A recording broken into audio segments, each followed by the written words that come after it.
I will now spend a few minutes talking to you about money and investing. I will spend more time on this later on after I finish transforming your colon from sluggish to healthy.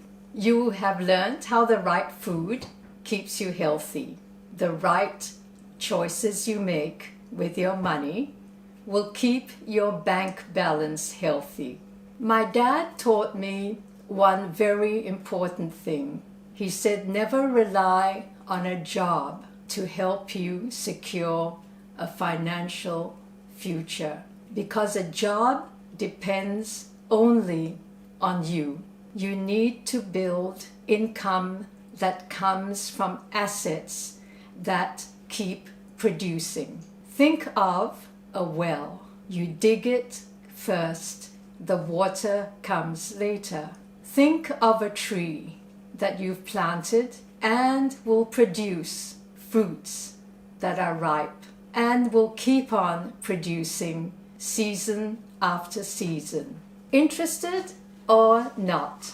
If you're not, and if the whole idea of investing or taking charge of your money scares you, or if you're not equipped in that area, then see a financial advisor, one that perhaps is attached to your super fund, or one that is recommended from a friend who has a high regard for. You need to do this now, not in the weeks before you retire, because what you do now will set you up for when you retire.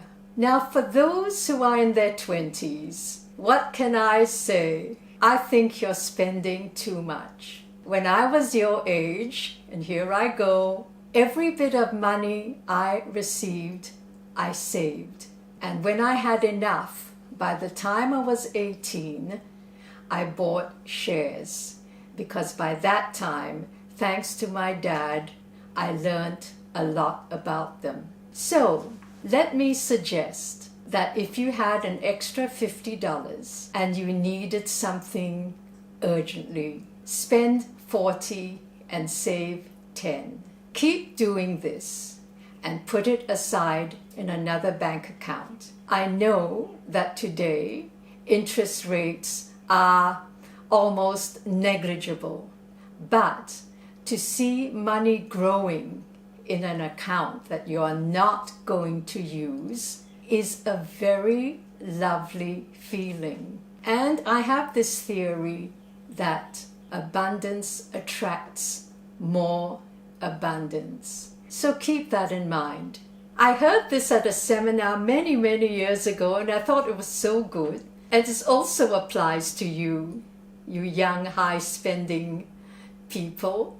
Why spend money you don't have, that is credit cards, on things you don't need to impress people you don't like? Think about that. Now I'll get to the people who are, say, 30s, 40s, 50s. Our working life has been extended, and here's me, the example at 71, still doing part-time work, and I must tell you, working very hard. If you are interested in entering the share market, I will give you a few tips on how you prepare yourself for this without jumping in, knowing nothing, and listening to people who've told you that they bought this, that, or the other and made thousands of dollars. At the same time, let me tell you, if you've made thousands of dollars in the share market, you've also lost money in the share market, hopefully not as much as you have made. First thing you do is to have at least $1,000 you can spare. You are not going to delve in and borrow lots of money which could be hard to pay back if there is a recession or a crash. And I've lived through at least 3. I know what it feels like.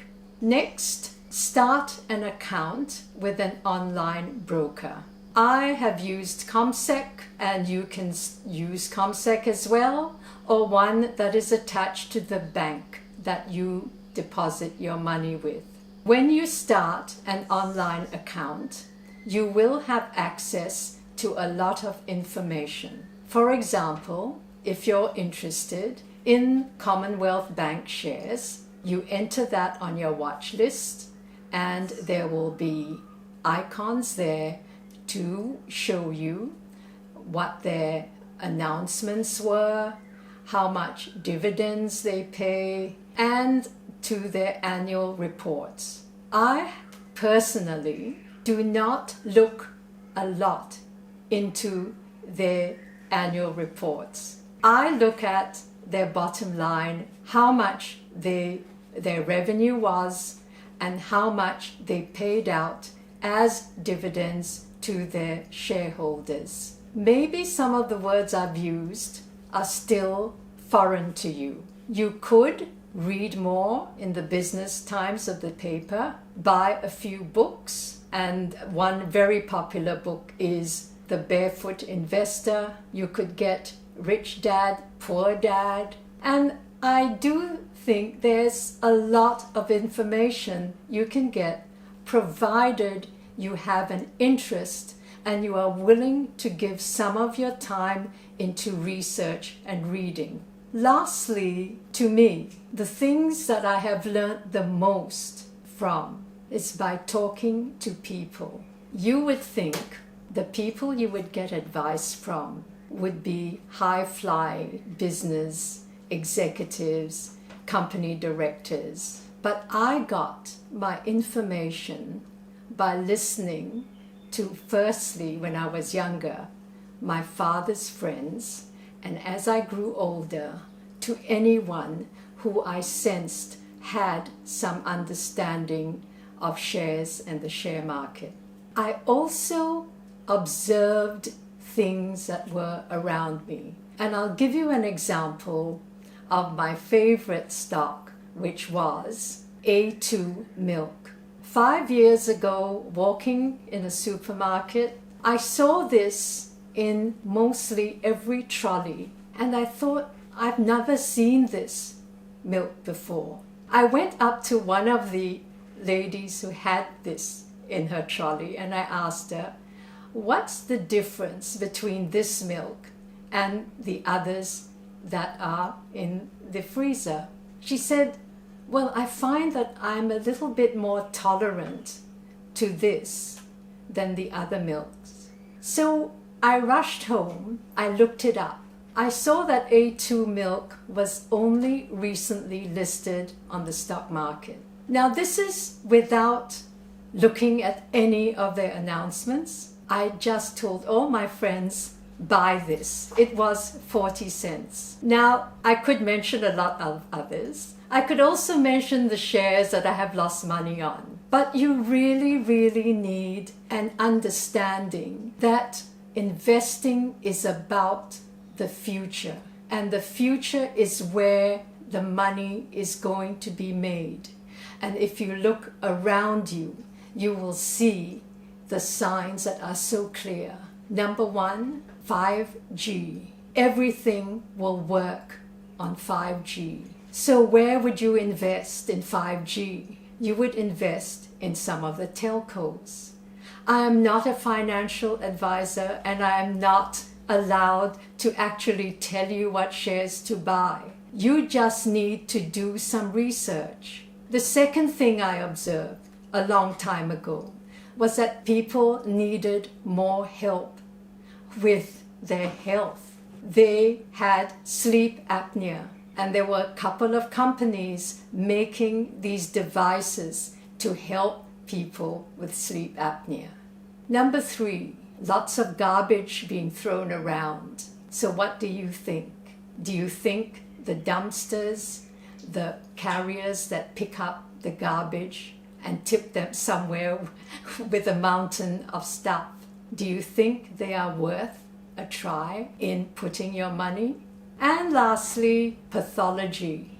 Everywhere I go, in every area where there are shops and medical centers, I see people carrying x-rays under their arm. No doubt, with x-rays, they have also had many different blood tests. So there are the clues, and there are the things that you need to spend time looking at and checking out. So until we meet again, when I talk a lot more on how you should invest, please save something and keep it handy for when you are ready to put your money in the share market or top up your super if that is what you would prefer to do. Bye for now.